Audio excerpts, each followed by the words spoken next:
On the night that Beijing's golden boy Mo Yanhan proposed to me, the diamond ring in his hand sparkled so brightly it made me dizzy. His single-knee vow hadn't even landed when a phone call from his white moon ex Sumaya made him stand up and leave, abandoning me alone in the -5-degree wind. I waited until late, received no explanation, packed in 3 minutes, booked an overnight flight back to the ancestral Jinling mansion and accepted the family match my grandfather had long ago arranged. For me, Mo Yanhan stood before me on one knee, holding a pigeon egg-sized diamond ring, behind him a heart made of 999 white roses, and drones painting Yao Yao marry me across the night sky. Around us were friends he'd invited, holding cameras and jeering with smiles. He looked at me with that rare, proud tenderness peculiar to Beijing nobility, his voice smiling as he spoke. Feng Mingyao, we've been together 3 years, you are the only woman I want to marry in this life, will you marry me? I looked at him, my heart racing. 3 years of love had finally come to this moment. Just as I was about to say yes, his phone in his pocket suddenly began to ring incessantly. He frowned, took out his phone, and the moment he saw the caller ID his expression changed instantly. The earlier gentle pride vanished, replaced only by panic and urgency in his eyes. He answered immediately, even forgetting he was still kneeling. Toward the person on the other end, his voice was a nervousness I had never heard from him. Maya, what's wrong? Don't cry, tell me slowly. Whatever was said on the other end made his face go paler and paler. He sprang to his feet, didn't even look at me, tossed the ring onto a nearby table and turned to leave. I reached out and grabbed his arm, asking, Mo Yanhan, where are you going? The proposal isn't finished. He shook my hand off, his voice laced with obvious impatience. Maya cut her wrist, she's being treated at the hospital now, I have to go. Yao Yao, stop making a scene, we'll talk when I get back. Making a scene? I looked at him, incredulous. Mo Yanhan, today is the day you proposed to me, and because of one phone call from Sumaya you're going to leave me here alone. Maya is about to die, can't you be sensible? He shouted at me, turned and ran without looking back, jumped into the car and gunned the engine, disappearing into the night. The friends around us exchanged glances, no one dared speak. The 5-degree below zero wind cut into my face like knives. I stood where I was, watching the direction he had left, still clutching the bouquet of white roses he had handed me. I waited for him the whole night, from 8 in the evening until 4 in the morning. Dawn was breaking. The roses on the viewing platform had been wilted by the cold wind. The drone's battery had long since died and fallen to the ground. People had dispersed and only I remained amid the mess scattered everywhere. He did not return, not a single message, a call, or an explanation. I smiled faintly, threw the roses to the ground and turned to walk into the nearby parking lot. I was living in the apartment he had prepared for me, but I didn't go back. I only took my ID and phone. Packing my things took 3 minutes. I got into the car and told the driver, take me to Capital Airport. The driver paused. Phone gong, it's so late, why go to the airport? Back to Jinling. I leaned against the seat, watching the sky brighten outside, my tone calm. Book the next flight to Jinling as soon as possible. The car started toward the airport. I took out my phone and blocked Mo Yanhan on WeChat. His number, every contact. 3 years of love died the moment he turned and left me. I'm not a clingy wisp who has no life without him. I don't need Mo Yanhan to survive. The Feng family of Jinling is my true root. The car pulled into the airport. I got out, walked into the terminal, showed my boarding pass, passed security, and boarded the plane to Jinling. As the plane taxied, accelerated, and climbed into the sky, I watched Beijing shrink beneath me and felt not a trace of regret. Mo Yanhan, goodbye. From now on, whether you live or die has nothing, absolutely nothing, to do with me, Feng Mingyao, and you'll never know what it was you abandoned. The plane landed at Jinling Luku Airport at 8 in the morning. The car my grandfather had sent was already waiting at the terminal. I got in and we headed straight for the Feng family old residence. The Feng family residence is a Seheyuan in Jinling's old Mendong district, the ancestral home passed down for generations and the Feng family's stronghold. Known to everyone in Jinling, my grandfather, Feng Zhenxiong, is a titan in the domestic military-industrial field. Feng Military Industry Group is one of the country's top defense enterprises, holding multiple national key projects. I am the only legitimate heir of the Feng family, but since I was young I was passionate about aero-engine research and didn't want to rely on the family, so I went to Beijing on my own, entered a national key R&D center, and outside I only said I was an ordinary researcher, never mentioning the Feng background. Mo Yanghang and I were together for 3 years and only knew I was a research engineer. He had no idea about my true identity. When the car pulled into the old residence, my grandfather was already waiting for me in the main hall. Seeing me come in, he put down his teacup and sighed. "You're back, were you wronged?" I went up to him, sat down, nodded and said nothing. My grandfather looked at me, his eyes full of pain. "I've told you before that Mo boy isn't trustworthy, his heart isn't right, he only has eyes for that white moonlight of his, he can't be relied on. You wouldn't listen and had to bang your head against the wall before you turned back." I tugged at the corner of my mouth and smiled. "Grandfather, I was wrong, it won't happen again, as long as you know." Grandfather nodded, took a document from the drawer and pushed it toward me. "This is the marriage alliance agreement I prepared for you long ago. The other party is Lu Xiang of the Lu family in the capital, the ruler of Lu Corporation's military division, a match equal to our Feng family. I've met that child, he has good character and strong ability, 100 times better than that Mo boy." I picked up the agreement and flipped through it. The terms were simple. I would marry Lu Xiang, the Lu family would provide full chain support for my research projects, the Feng and Lu families would enter a deep strategic partnership. The marriage term would be 3 years, after which we would part amicably and not interfere with each other.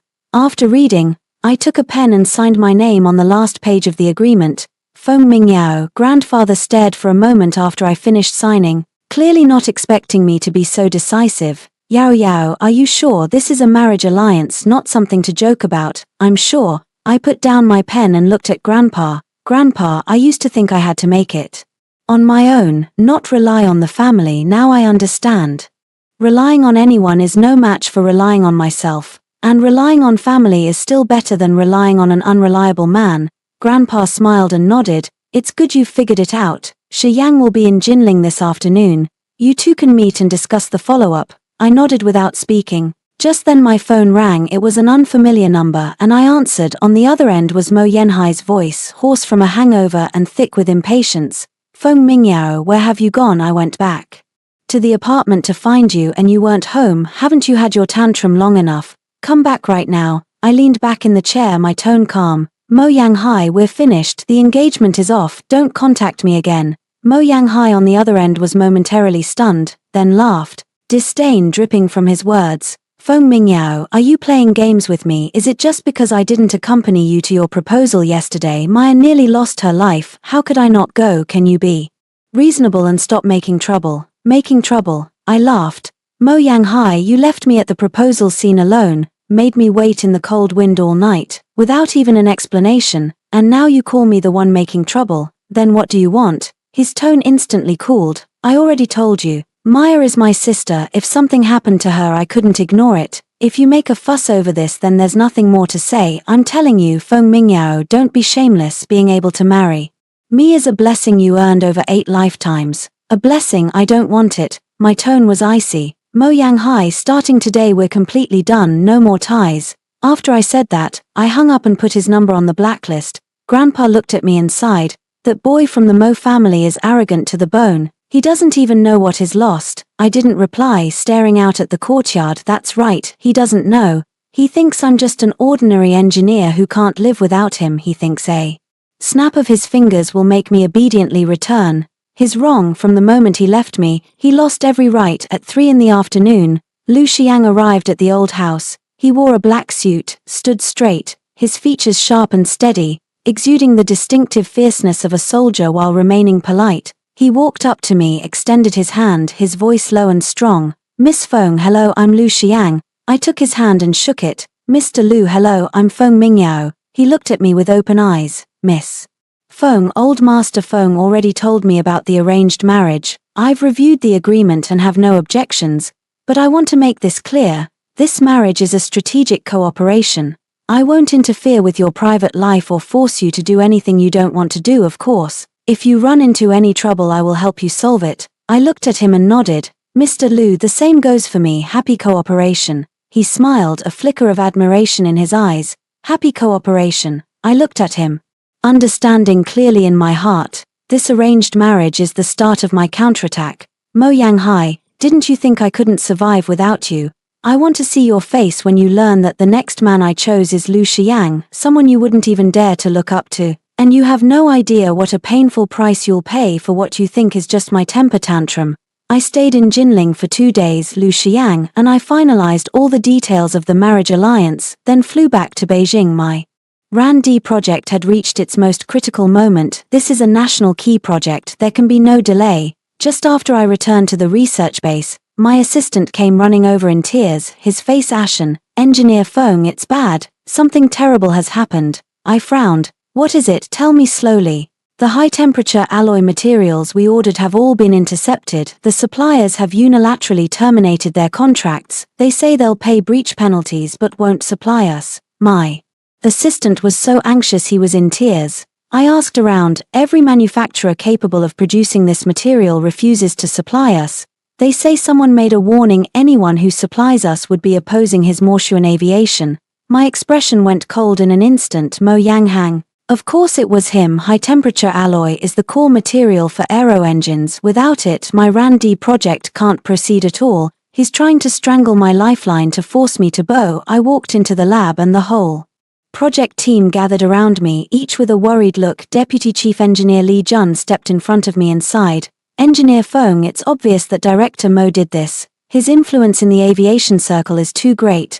No one dares offend him. Why don't you appease Director Mo, admit a mistake, and let it go? After all, this is a national key project, we can't afford delays. I looked at him and said coldly, appease him? Why should I appease him? I'm not the one who did anything wrong, Engineer Feng, don't be stubborn. Li Jun grew anxious. Who is Director Mo? A prince of the Beijing circle. We researchers can't take him on. If you admit the mistake and go back to living your life, wouldn't the materials issue be resolved? The project could continue. I ignored him, took out my phone, and dialed Mo Yanhan's number. This time I wasn't blocked. The call was answered instantly. From the other end came Mo Yanhan's triumphant laugh. Feng Mingyao, what, finally come to your senses? No to call me, I thought. You were tougher than that. Mo Yanhan, was the material thing arranged by you? I asked in a frosty tone. It was me, he admitted generously, arrogance thick in his voice. Feng Mingyao, I've told you before, without me you're nothing. Whether your lousy project can continue all depends on my word. What do you want? I asked. Very simple. His tone took on a condescending air. Now, come to my company immediately, kneel before me, apologize, tell me you were wrong, stay obediently by my side from now on.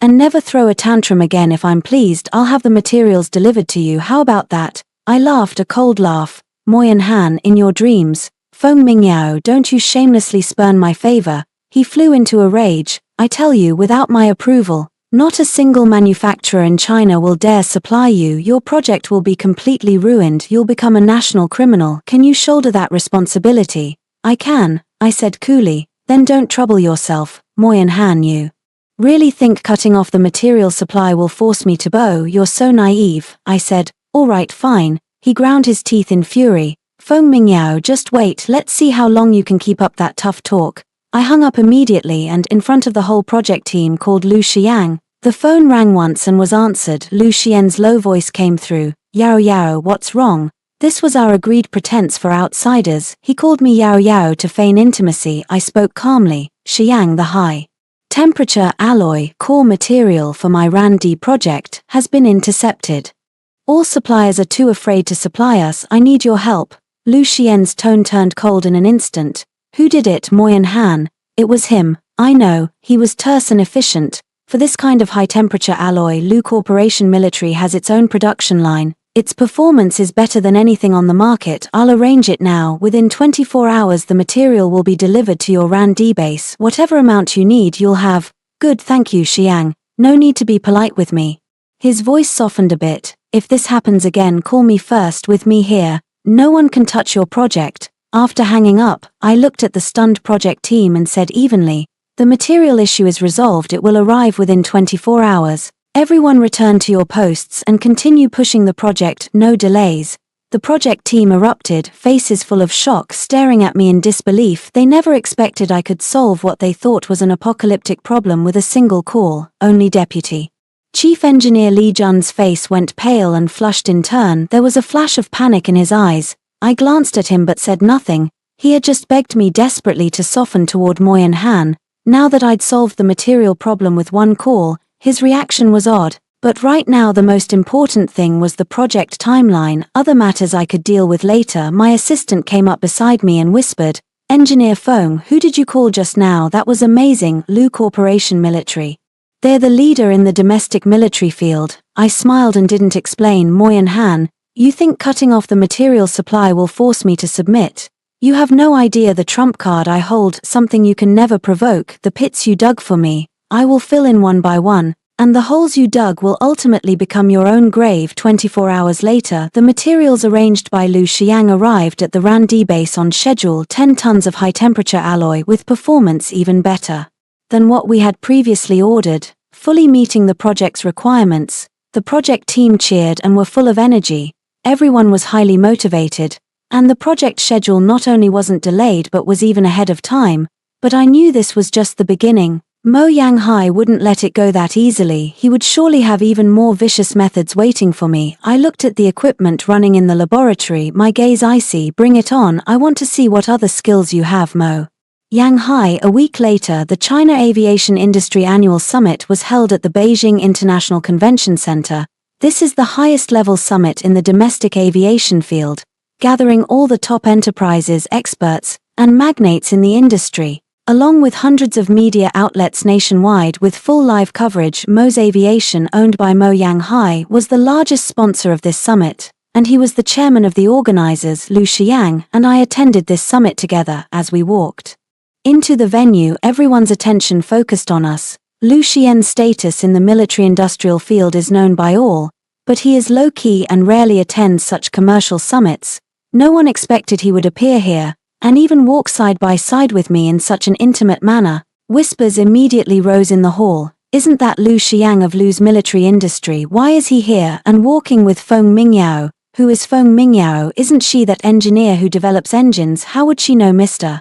Lu? I heard she used to be Mr. Mo's girlfriend. Weren't they about to get married? How is she with Mr. Lu now?" I heard these comments clearly, but I kept a blank expression, and together with Lu Xiang, walked to the first row of the guest seats and sat down. The first row was reserved for the industry's top bigwigs. Mo Yanhan's seat was right next to mine. When he saw Lu Xiang and me sitting together, his face instantly darkened, his eyes full of malice and disbelief. He hadn't expected that. Not only was I not driven into a corner by him, but I had instead ended up with Lu Xiang. The summit officially began. The host came on stage and first introduced the guests present, focusing on the chairman of this summit's organizer, Mo Yanghans. Mo Yanghans straightened his suit and walked up to the podium. He began by talking about the development of the domestic aviation industry and outlining Mo Aviation's strategy, speaking passionately to thunderous applause from the audience. Halfway through his speech, he suddenly changed tack, his gaze falling on me, his tone thick with ridicule. "Of course, in our industry there are also some people who fly the flag of independent research and shout patriotic slogans,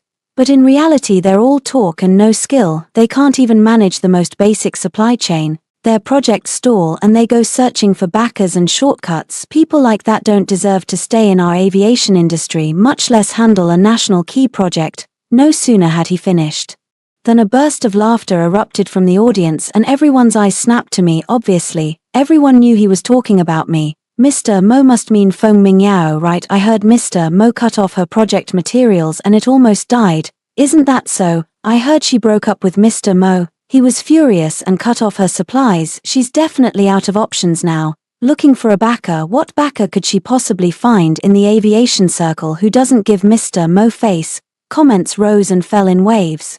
Everyone was waiting to see me humiliated, to watch me leave in disgrace. Mo Yanhan stood on the stage, looking at me with a smug smile curling at the corner of his mouth, his eyes full of the arrogance of a victor.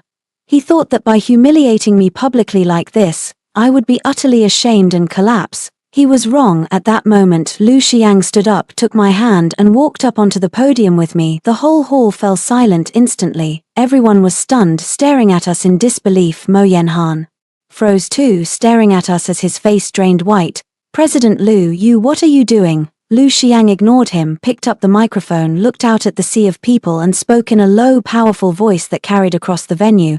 "Hello everyone, I'm Lu Xiang. I have 2 announcements to make here." He paused, glanced at me with a gentle look and continued, First, the woman beside me, Ms. Feng Mingyao, is my fiancé. We are engaged and will be holding our wedding soon. The moment he said that, the hall blew up. Everyone was stunned, looking at us on stage in disbelief. Lu Xian's fiancé. Feng Mingyao was Lu Xian's fiancé. Mo Yanhan stood to the side, his face ashen, trembling all over, staring at me with shock and jealousy. He had never expected that the backer I found would be Lu Xiang. Lu Military Industry is the absolute leader in the domestic military industry, not to mention his single Mo Aviation. Even 10 Mo Aviations together wouldn't compare to a finger of the Lu Group. His earlier arrogance, boasting, and suppression toward me looked like a joke in front of Lu Xiang.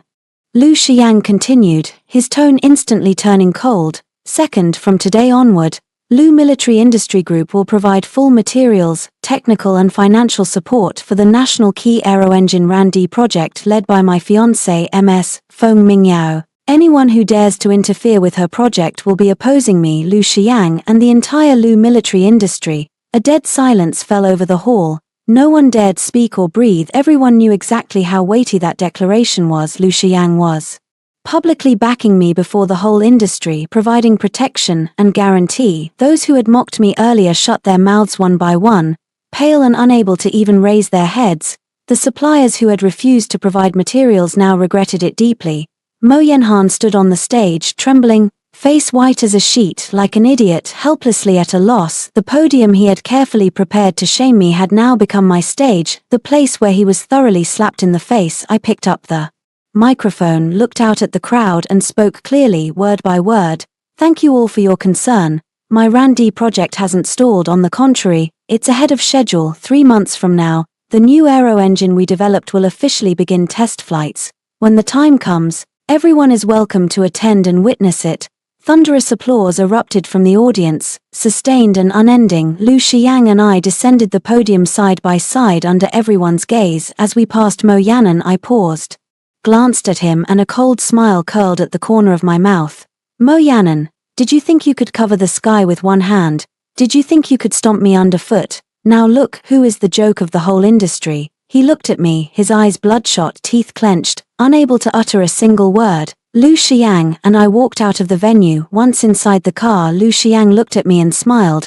How is it? Satisfied? I nodded and smiled. Satisfied, thank you, Xiang. No need to thank me. He looked at me with a serious expression. I told you, with me around, no one can bully you. I looked at him and felt a warmth stir in my chest.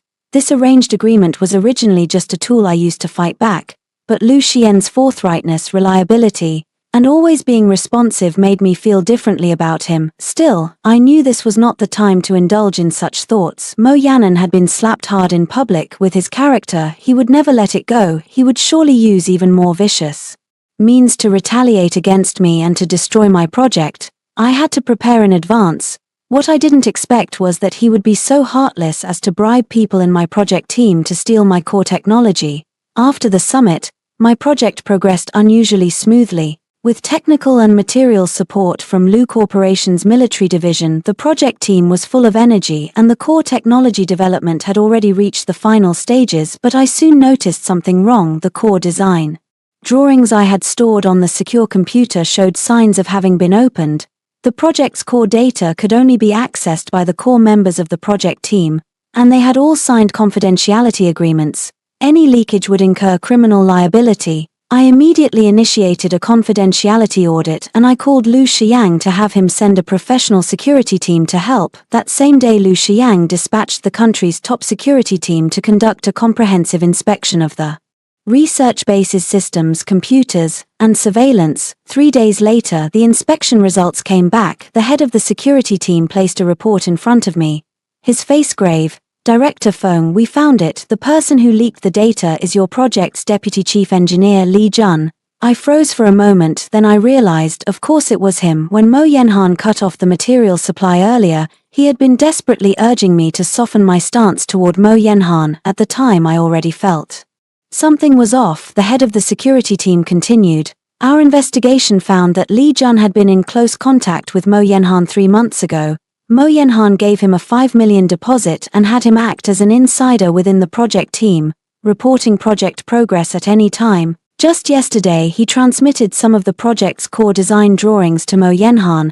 I looked at the transfer records and chat logs in the report and my gaze went instantly cold. Li Jun, the deputy chief engineer I had promoted with my own hands, whom I had treated as my right-hand man, I never expected he would be the mole Mo Yenhan planted by my side. Mo Yenhan would stop at nothing to wreck my project. I looked at the head of the security team and asked, "The schematics he sent out, are they the complete core data?" "No," the head shook his head. "His clearance isn't enough, he could only get some peripheral design drawings, he couldn't access the core algorithms and data." I nodded, a cold smile tugging at my mouth. Since he wanted to pass data to Mo Yenhan, I would give him a big gift. I explained my plan to the head. His eyes lit up after hearing it and he immediately nodded. "Director Feng, this is brilliant, will make Mo Yenhan take a huge fall." That afternoon I deliberately placed a core technology design drawing in my secure computer and granted Li Jun temporary viewing access. Sure enough, that night Li Jun secretly opened my computer and transmitted the drawing in full to Mo Yenhan. Mo Yenhan was overjoyed when he received the drawings. Early the next morning he held a grand new product launch, inviting hundreds of media outlets nationwide and streaming it live. At the press conference, Mo Yenhan stood on stage, buoyant and confident, holding the fake plans I had given him. Facing the cameras he proclaimed passionately, "Our Mo Aviation, after 3 years of independent research and development, has finally cracked the core technology of a new type of aircraft engine. This technology has reached an internationally leading level and fills a domestic technological gap.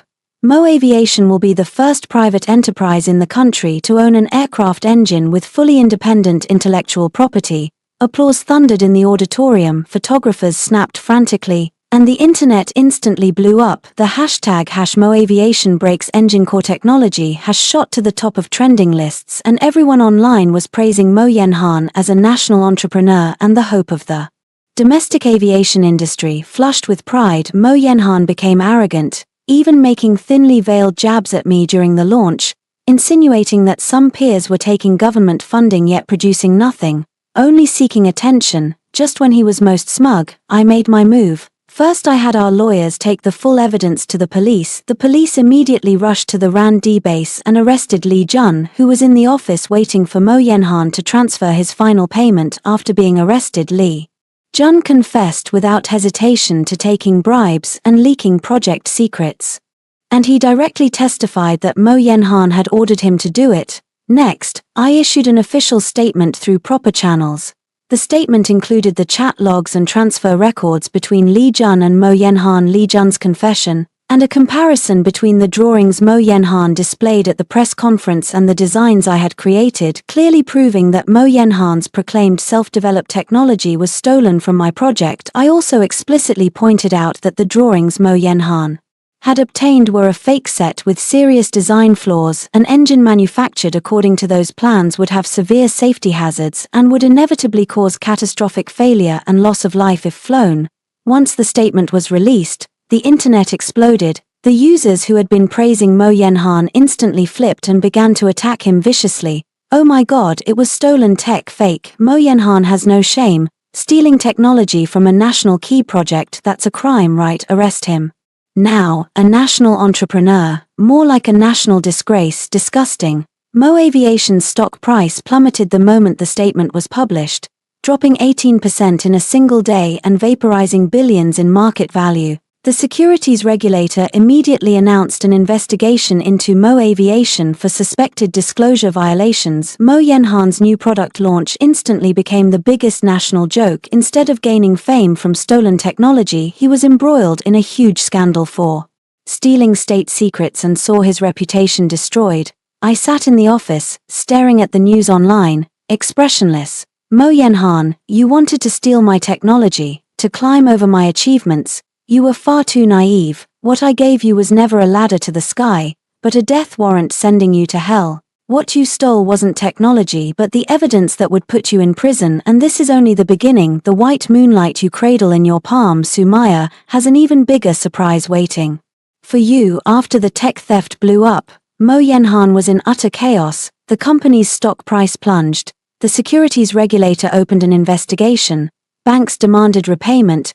partners severed ties one after another. He dealt with these messes every day. Even so, he still rushed to the hospital daily to accompany Sumaya. Because Sumaya was sick again, the internet was flooded with press releases saying Sumaya, having been attacked across the web because of Mo Yenhan, was traumatized. Her old illness relapsed, she was admitted to the ICU and was in critical condition. Mo Yenhan even posted a long piece online claiming it was all my fault, that I had driven Sumaya to this, demanding I apologize to her. In the comments, there was still a group of uninformed netizens feeling sorry for Sumaya and calling me cruel. Reading those reports, I could only find them ridiculous. Sumaya, playing the pitiful act to win sympathy. You're really practiced at this. Too bad, I already know your true colors. In full, Lu Xian's intelligence team has long since dug up every bit of your background. Sumaya is by no means a frail, sickly white moonlight. Her real identity is a commercial spy planted in the country by a foreign aviation intelligence agency. She returned from abroad 3 years ago and got close to Mo Yanghang solely to use the Mo aviation platform to steal domestic aviation technical intelligence and pass it to foreign organizations. Her so-called relapse was nothing more than a means to keep Mo Yanghang by her side so she could more easily steal information. Even the wrist-cutting on the night of the proposal was a self-directed, self-inflicted ploy. She never hit any vital spot. It was all to get Mo Yanghang away from me. And Mo Yanghang, he was totally played, doting on her like a treasure, unaware that he had long since become a tool of a foreign spy and nearly an accomplice to treason. With the complete evidence in hand, I contacted the National Security Bureau. That afternoon I went straight to the private hospital where Sumaya was staying with national security agents. At the VIP ward door, Mo Yenhang's bodyguard was posted. When he saw us arrive, he immediately blocked our way. Miss Feng, Mr. Mo said you're not allowed in, please leave. I ignored him. The national security officer beside me immediately showed his credentials and said sternly to the bodyguard, National Security Bureau on duty, stand aside. When the bodyguard saw the ID, his face went pale. He dared not block us further and obediently stepped aside. I lifted my hand and pushed open the ward door. There was nothing about the room that suggested a critical illness. Sumaya was propped on the bed with a face mask on, holding a tablet and video calling someone abroad, speaking fluent English as she transmitted internal data from Mo Aviation. Mo Yanghang sat beside her, peeling grapes for her. They were chatting and laughing, intimate and relaxed. At the sound of the door opening, the two of them both looked up when they saw me enter with the state security officers. Sumaya's smile instantly froze. She tore the face mask off in fright, fumbled to turn off the tablet. Her face went ashen. She trembled and curled up under the quilt. Mo Yanghang immediately stood up, shielding Sumaya behind him, and shouted at us angrily. Feng Mingyao, what are you doing here again? I'm warning you, Maya is in critical condition. Don't you dare provoke her. Get out of here with your people. I ignored him, stepped aside, and the state security personnel behind me came forward, produced an arrest warrant and the complete evidence chain, and spoke solemnly to the woman under the quilt. Sumaya, we are from the National Security Bureau. We have gathered complete evidence showing you are suspected of stealing and illegally providing national commercial intelligence to foreign agencies. We are placing you under arrest in accordance with the law. Come with us. Upon hearing this, Sumaya collapsed instantly and screamed, I'm not I. Didn't you have the wrong person? I'm just an ordinary patient. Let go of me. An ordinary patient, one of the state security officers sneered, producing her chat logs with the foreign agency transfer records, evidence of intelligence transmission, and her spy dossier. The evidence is conclusive, there's no point in denying it. Come with us. Mo Yanhan looked at the evidence, stunned, his face ashen, unbelievingly staring at Sumaya behind him. Maya, what is going on? Is what they're saying true? Sumaya looked at him, a flicker of panic in her eyes, and immediately began to cry. Brother Chenju, believe me, I didn't. They're framing me. It's Feng Mingyao who set me up. Set you up? I looked at her and said coolly, Sumaya, 3 years ago when you returned from abroad you were using a fake identity. You got close to Mo Yanhan to exploit Mo Aviation, to steal domestic aviation technology intelligence and pass it to foreign agencies. The wrist-cutting on the night of the proposal was a staged, self-inflicted ploy to stop him from proposing to me so you could continue using him. Am I right? Sumaya's face went instantly bloodless and she couldn't utter a word. National security officers stepped forward, produced handcuffs and were about to cuff her. Just then Sumaya suddenly pushed Mo Yanghang away and shouted hysterically, "Yes, I'm a spy, so what, Mo Yanghang? Did you think I really loved you? I approached you from the start to use you. If it weren't for your control of the aviation group and the access to core technology, do you think I would have glanced at you? You're a fool I've played around."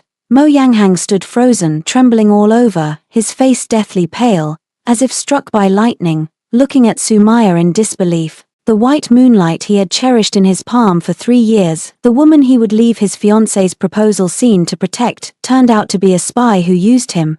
His 3 years of devotion were all a joke. Sumaya was handcuffed by national security officers and escorted out. As she passed Mo Yanghang, she turned her head and spat at him venomously. "Mo Yanghang, even if I go in, I won't let you off. You passed me so much intelligence. You're an accomplice. You can't run either." The door shut and Sumaya was taken away. The ward was left with only me and Mo Yanghang. He stood there distraught and trembling, his eyes full of despair and collapse. I looked at him and said coldly, "Mo Yanghang, do you see clearly now? The white moonlight you cherished is a traitorous spy. You nearly became her accomplice and a criminal of the state. You gave up your fiancé and ruined your reputation for her. Was it worth it?"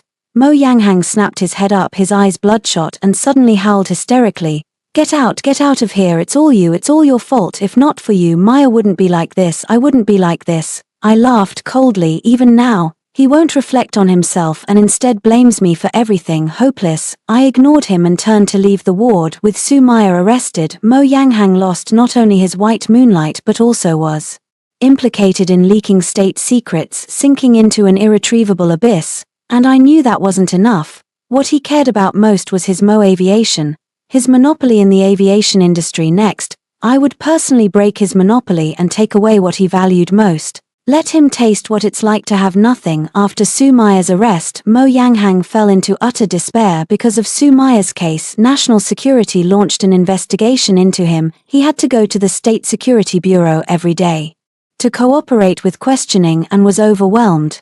Mo Aviation's stock price continued to plummet, partners were cancelling contracts, and the financial chain was already on the verge of collapse. At that time, the Civil Aviation Administration issued a bidding announcement for a trunk aircraft engine project worth hundreds of billions. This was the country's largest annual aviation contract. Whoever won it would secure the top seat in the domestic private aviation sector. For Mo Yanghang, this was his only chance to turn things around. As long as he won the contract, he would receive a huge advance payment to plug the hole in the funding chain, stabilize the company's situation, and perhaps even bring it back to life. So he threw everything he had into getting this order. He mobilized all the resources in the Beijing circle, greased every connection he could, and even put up the company's core assets as collateral to raise money for public relations. He also spread word within the industry that the Mo family airline was determined to win this contract, and anyone who dared to compete with him was taking on his entire Beijing faction. At the same time, he publicly declared that I would never win the bid. So long as he was around, I shouldn't expect to establish myself in civil aviation. He believed that with his connections and resources, the contract was as good as his. What he didn't know was that I had long since made thorough preparations for this tender. My new aircraft engine had completed its final testing on all performance indicators, comprehensively surpassing all existing domestic technologies and even reaching an internationally leading level.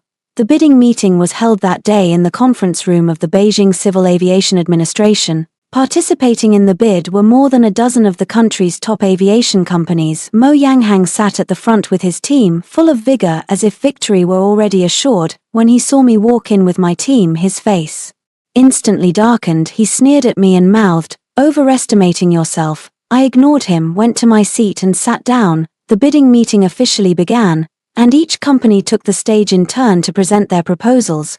Mo Yanghang was the second to last to present. He and his team showed their plan with impassioned rhetoric and extravagant claims, insisting their technology was leading, their costs low, and that they were the best choice. Several judges in the audience nodded one after another, appearing very satisfied with his proposal. When Mo Yanghang stepped down, he glanced at me triumphantly, his eyes full of arrogant certainty. Finally, it was my turn to go on stage. I took the USB drive, walked to the podium, plugged it into the computer, and the large screen behind me displayed the data for the new aircraft engine I had developed. I looked at the judges in the audience and in a calm and well-organized tone introduced my proposal. The engine we are bidding with this time has 100% independent intellectual property rights and uses a completely new core engine design. Compared with current mainstream products in the industry, fuel consumption is reduced by 30%, thrust increased by 40%, service life extended by 50%, and all performance indicators reach internationally leading levels at the same time. Our production costs are 25% lower than similar products, giving us extremely strong market competitiveness. As I spoke, I displayed the engine's test data, simulation results, and flight test simulation reports, each datum precise, detailed, and beyond reproach. The judges watched the data on the big screen, their eyes growing brighter. They sat up straight, faces full of shock. Mo Yanghang, sitting in the audience, grew paler and paler, his eyes filled with disbelief. He had never expected that I would have developed an engine with such formidable performance. After presenting the proposal, I shifted my tone, looked at the audience, and continued, I need to add one more point: the core engine technology in Morshi Aviation's bid was purchased from a foreign company and is obsolete. It has no independent intellectual property, and its patent license is about to expire. Furthermore, based on the test data we have, this technology has serious safety flaws. The turbine blades do not meet fatigue strength standards and are prone to fracture under extreme high-altitude conditions, which could cause major flight accidents. After I finished, I displayed the report on technical defects in Morshi Aviation's proposal and all the test data on the big screen, clear and indisputable.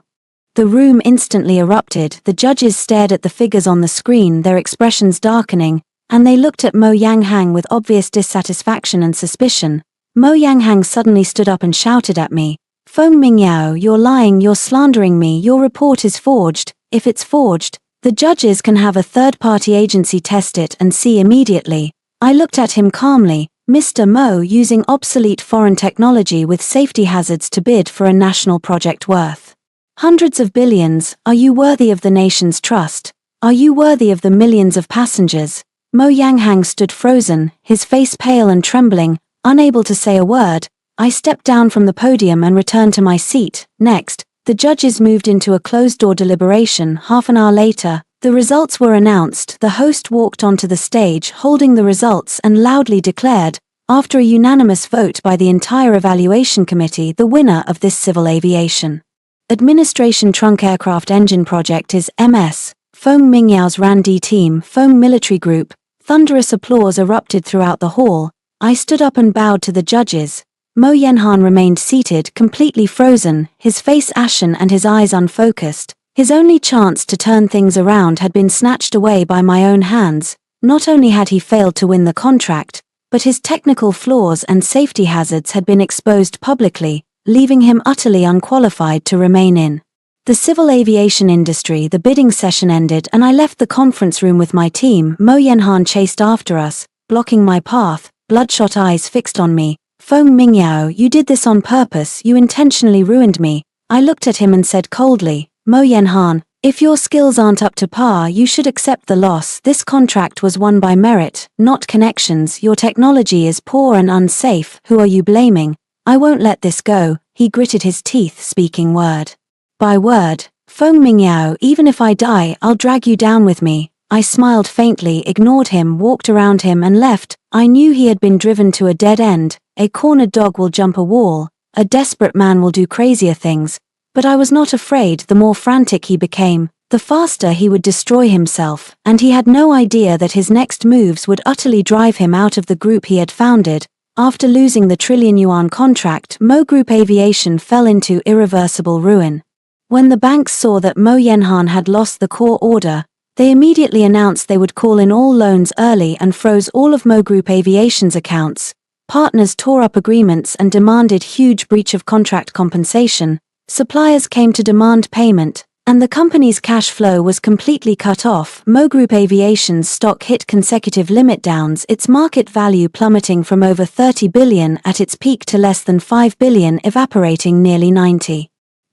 The group's shareholders suffered catastrophic losses and directed all their anger at Mo Yanhan. They united and issued a notice to call an extraordinary shareholders meeting to remove Mo Yanhan from the CEO position and pursue legal responsibility for the massive losses he had caused the company. Mo Yanhan was utterly panicked. Mo Group Aviation had been founded by him alone. It was the fruit of his lifelong effort and the basis of his status as a princeling in Beijing circles. If he were expelled from the group, he would truly have nothing left. To protect his position, he made a desperate decision. He secretly embezzled the group's remaining $2 billion in liquid funds, added tenfold leverage and shorted Lu Corporation's stock. He knew Lu Corporation was my backer. If Lu's stock plummeted, I would lose that support and he could seize the opportunity to turn things around. He also thought that if the short succeeded, he could make tens of billions, not only filling the group's hole but also calming the shareholders and securing his job. He didn't know that this decision was the stupidest thing he'd ever done. All his moves were anticipated by Lu Xiang and me. From the moment he misappropriated the funds, Lu Xiang already knew. We had long since set a trap for him, just waiting for him to fall into it. On the second day after he opened his short position, Lu Corporation announced a major positive development. The announcement declared that Lu Military Industries had reached $100 billion-level strategic cooperation agreement with the National Military Department to be responsible for the research and production of a new generation of military aircraft, with a cooperation period of up to 10 years. Once the announcement came out, Lu Corporation's stock immediately hit the daily limit that day. Over the next 3 days it hit the one-word daily limit 3 days in a row, and the stock price rose by nearly 40%. Mo Yanhan's short positions were directly liquidated. He not only lost the $2 billion public funds he embezzled, but because he used tenfold leverage, he also incurred nearly $10 billion in massive debt to the securities firms. The group's public fund shortfall was completely exposed.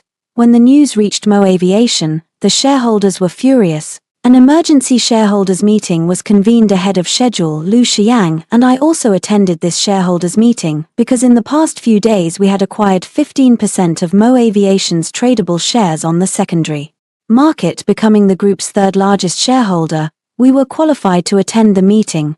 The atmosphere at the shareholders meeting was as cold and heavy as ice. Mo Yan stood on the stage, his face pale and body trembling, continuously explaining and apologizing to the shareholders below, promising to make up the deficit and begging them to give him another chance. But the shareholders had long since lost all faith in him. No one was willing to hear his nonsense. The chairman presiding over the meeting looked at the audience and said loudly, "We will now proceed to vote on the motion to remove Mr. Mo Yan from his positions as president and director of Mo Aviation.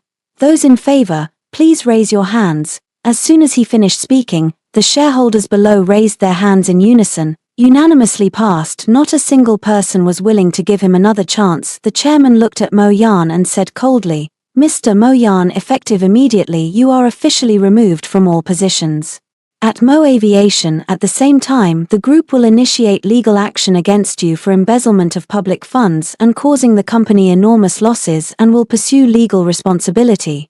Security, please escort him out." 2 security guards immediately came up, lifted the dazed Mo Yan, and dragged him out. Mo Yan struggled desperately and shouted at the audience, "You can't do this to me. I founded Mo Aviation. It's mine. You can't kick me out." But no one paid him any attention. He was like a hunted dog, dragged out by security and thrown at the company's entrance. I sat in the audience watching the scene with an expressionless face. "Mo Yan, this is what you brought on yourself. You resorted to any means to turn things around, embezzled public funds, took reckless risks, and in the end suffered this fate. All choices you made yourself. The group you founded with your own hands has now thrown you out. Everything you cared about is gone." After the meeting, Lu Xiang and I left Mo Aviation's headquarters. Lu Xiang looked at me and smiled. Now he's completely been driven out of the group, left with nothing. I nodded and looked at the distant sky, speaking calmly. "Not enough, he still doesn't know who I really am." Lu Xiang smiled. "He'll know soon. At next week's Beijing aristocracy banquet, old Master Feng will also attend. By then, everyone will know you're the eldest miss of the Feng family." I smiled but said nothing. Yes, it's time to let him know the true identity of the woman he always looked down on and casually bullied. Let him know that all his past arrogance and oppression in my eyes were nothing but a clownish performance, and that banquet will be another harsh slap in his face. A week later, The top annual closed-door banquet of the capital's leading families was held at a private club beside the Summer Palace. Only the country's most top-tier military, political, and business families were eligible to attend this banquet. It was the core, most elite gathering of the Beijing Circle, although the Mo family, to which Mo Yan belonged, had once been considered part of the city's esteemed families. They were never qualified to enter this core circle. This time he pulled countless strings and sold the last of his assets just to barely secure an entry spot. He came here to beg the big shots in the circle to give him a way out, to help him so he could make a comeback. My grandfather, Lu Xiang, and I attended the banquet together. By the time we entered the club, the banquet had already begun. The venue was packed with the heads of all the top families from Jingcheng and Jinling, each one a powerhouse who could shake the whole industry by stomping their foot. When they saw my grandfather, Feng Zhenxiong, walk in, the leaders who had been chatting immediately surrounded him and greeted him respectfully. "Elder Feng, you've arrived. Long time no see, still in such robust health. Elder Feng, please have a seat, your presence truly honors us."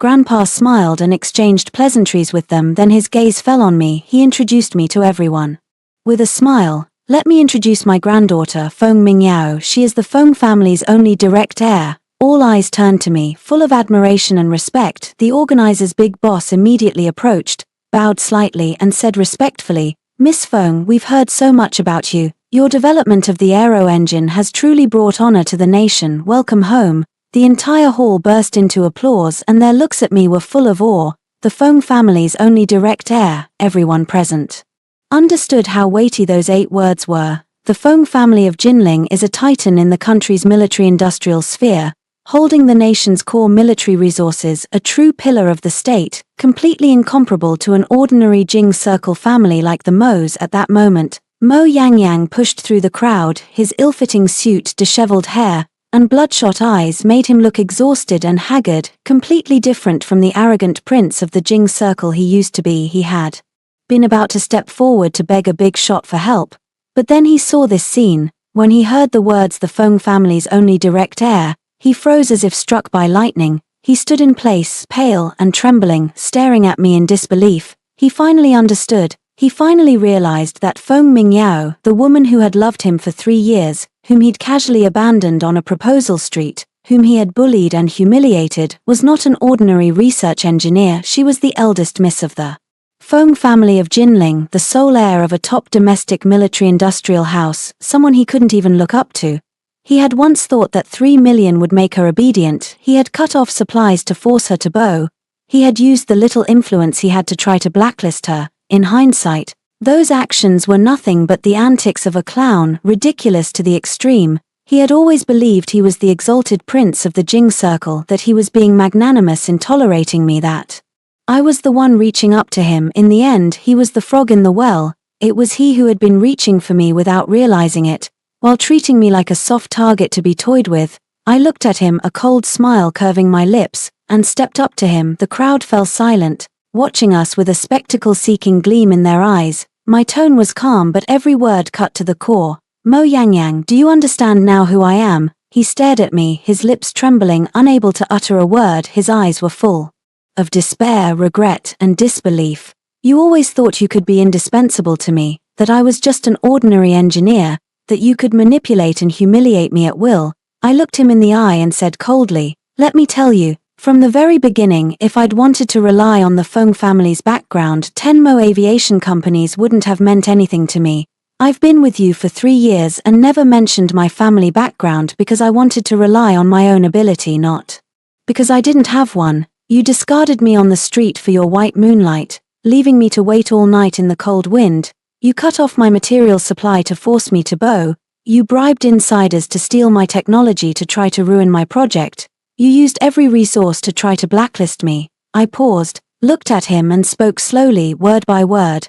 "Mo Yanghang, you never knew who you were really provoking. All your arrogance, schemes and suppression in front of me were, in my eyes, nothing more than a clownish performance, utterly ridiculous." He looked at me, his legs suddenly giving out. He nearly fell to his knees, tears filling his eyes. His voice was hoarse as he said, "Yao Yao, I'm wrong, I'm really wrong. I didn't recognize a great person. I shouldn't have provoked you. I shouldn't have betrayed you. Please forgive me. I'm begging you, spare me, spare you." I laughed, a cold laugh. When you left me on the street, why didn't you think to spare me when you tried to destroy my project and ruin me? Why didn't you think to spare me then, Mo Yanghang? It's too late to realize your mistake now. After I said that, I turned and walked away, never looking back at him. The powerful figures around us, seeing Mo Yanghang distraught, looked at him with contempt and disgust, and one by one avoided him, afraid to be associated. The big names he had tried to beg now wouldn't even spare him a glance. He stood there, becoming the biggest joke of the entire banquet. Outside the club, getting into the car, Grandpa looked at me and smiled. How do you feel? Do you feel better? I nodded and smiled. Yes, Grandpa, thank you. Silly girl, why be polite with Grandpa? He patted my hand. My granddaughter isn't someone anyone can pick on. Lu Xiang sat beside me, watching me with gentle eyes. Next is the flight test. Mo Yanghang has been driven to the brink. I worry he might tamper with things during the test. I nodded, my expression growing cold. I knew Mo Yanghang had completely lost his mind. With nothing left, he would do the most insane thing, to perish with me. And the flight test would be his last chance. I must prepare thoroughly and wait for him to walk into the trap. After the aristocratic banquet, Mo Yanghang vanished completely. No one knew where he went, no one could contact him. He seemed to have evaporated. But I knew he hadn't disappeared. He had hidden himself, plotting something in the dark. He had nothing left, expelled from the corporation, burdened with huge debts, suspected of multiple crimes, and wanted by the police. With nothing left to lose, he would surely do something extreme and insane to perish with me. And my new aircraft engine was about to undergo its final flight test. This test would be the ultimate evaluation of my 3 years of research and development, as well as a critical milestone in a national key project. Top experts from across the nation's aviation sector would attend, and it would be broadcast officially in full. If the test succeeded, my project would be a complete success and I would become one of the country's top engineers in aviation. If the test failed, or worse, resulted in a crash, not only would my efforts be destroyed, the test pilots on board could die, and I could even be cursed for eternity. This was Mo Yanghang's last chance. He would definitely tamper with the test flight. Lu Xiang and I had already anticipated his move. Lu Xiang had deployed the top security team to conduct comprehensive, no blind spot checks on the test flight's airport, aircraft, ground crew, and flight test team, with 24-hour rotating guards forbidding any suspicious person from approaching. Sure enough, the security team found something abnormal the day before the test flight.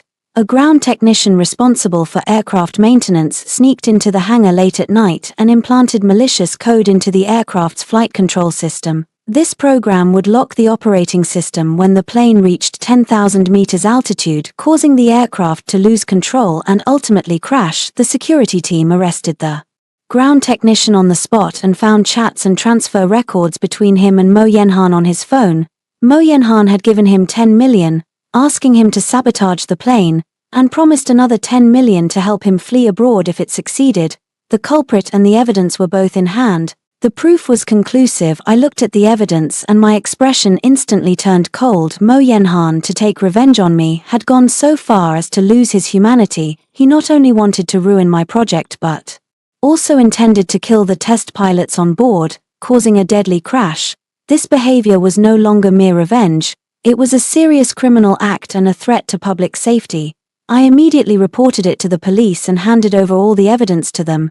The police immediately set up a cordon, laying a net of surveillance around the airport, waiting for Mo Yanghang to appear. The next day was the test flight. Beijing Western Suburban Military Airport was under tight security. Top experts in the nation's aviation field, military leaders, and media reporters had all gathered on site. The official live broadcast had already begun, with tens of millions watching online. I wore my work uniform and stood on the tarmac, looking at the plane before me. The aircraft, fitted with the new engine I had developed, had completed its final inspections and everything was normal. The test pilot saluted me and called out loudly, "Director Feng, the aircraft is all clear, requesting takeoff." I returned his salute and shouted, "Takeoff approved, be careful." The test pilot nodded and boarded the plane. A few minutes later the engines roared deafeningly as it accelerated down the runway, then abruptly lifted its nose and shot into the sky. In the control tower everyone stared at the big screen, watching the aircraft's flight data. The engine was running normally, flight control system normal, all performance indicators fully meet design standards. The aircraft at 10,000 meters altitude completed all test maneuvers. Extreme dives, rapid pull-ups, supersonic flight, each maneuver executed perfectly. 1 hour later, the plane landed smoothly on the runway and came to a steady stop. The cabin door opened. The test pilot climbed down, saluted me and shouted excitedly, "Director Fong, the test flight was a complete success. Engine performance is perfect, beyond expectations." The whole venue erupted instantly, applause and cheers deafening. Experts flocked over, shaking my hand and exclaiming excitedly, "Engineer Fong, congratulations, you've made history, you've filled a domestic technological gap, you've brought glory to the nation." In the live stream, the comment stream scrolled thick with messages, all congratulations and blessings. The entire internet was cheering for this successful test flight. I looked at the plane in front of me, my eyes a little hot. 3 years of effort, countless days and nights of research and development, had finally borne fruit at this moment. I did it. Just then there was a commotion at the airport entrance. Police were escorting someone over. It was Mo Yanghang. He was wearing a hoodie, a mask, and a hat, hiding in the stands, hoping to watch the plane crash and see me ruined. Instead, what he saw was a perfectly successful test flight, and me receiving everyone's admiration. He completely broke down, tried to rush over to attack me, but the officers lying in wait nearby arrested him on the spot. The police brought him before me. He looked at me, his eyes bloodshot, and screamed hysterically, "Feng Mingyao, why didn't the plane crash? I had everything arranged, why?" I looked at him and said coldly, "Mo Yanghang, the people you arranged were long ago caught by us. We know every detail of your plan. You thought you could destroy me. You were too naive. I don't believe it, I don't believe it." He struggled wildly. "Feng Mingyao, even if I die, I'll take you down with me. I won't let you go. You don't have the chance." I looked at him, my tone calm. "Mo Yanghang, you are suspected of sabotaging transportation, endangering public safety, plus the previous embezzlement, framing, and leaking state secrets, multiple crimes with cumulative sentences. You will spend the rest of your life in prison." The officer nodded at me, escorted Mo Yanghang, and turned to leave. As he was taken away, he kept howling and cursing, his voice fading until it disappeared completely. Lu Xiang came to my side, handed me a bottle of water and smiled. "It's all over, he can't hurt you anymore." I took the water, nodded and looked at the distant sky as sunlight warmed and dazzled me.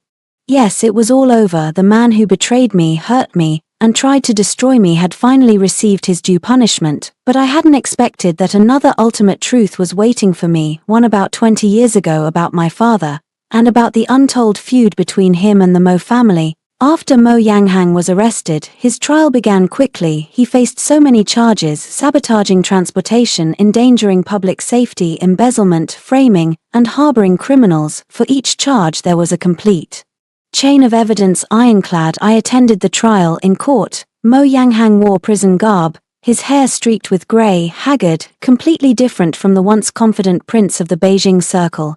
Faced with the prosecution's accusations, he refused to plead guilty and instead ranted hysterically in court, claiming it was all my doing, that I had ruined his life and destroyed everything for him. He said that his getting close to me and dating me was never because he liked me but to seek revenge. Just then my lawyer stood up and said to the judge, "Your Honor, we have a new piece of evidence to submit to the court. This evidence proves that the defendant, Mo Yanhan, approached my client from the start with a clear criminal intent."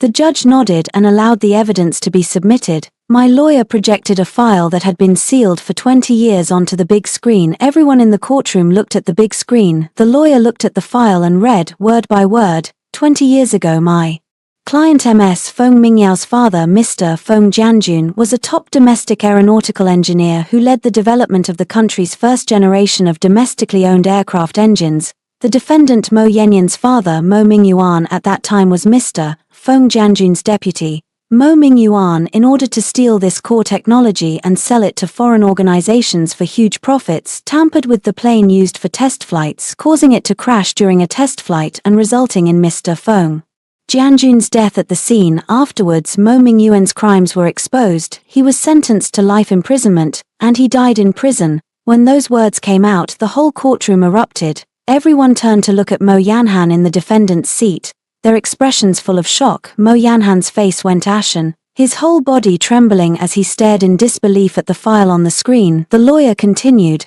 "The defendant Mo Yanhan knew the whole truth from the beginning. He courted my client Ms. Feng Mingyao, and proposed to her not out of love, but to get close to the Feng family, steal the core technology of a national key project, clear his father's name, and destroy the Feng family to avenge his father. His so-called white moonlight Sumaya was also someone he deliberately kept close to provoke my client, make her lose control, and thereby make it easier for him to act. Leaving my client on the street on the night of the proposal was also part of his premeditated plan intended to force my client into losing control and exposing a flaw.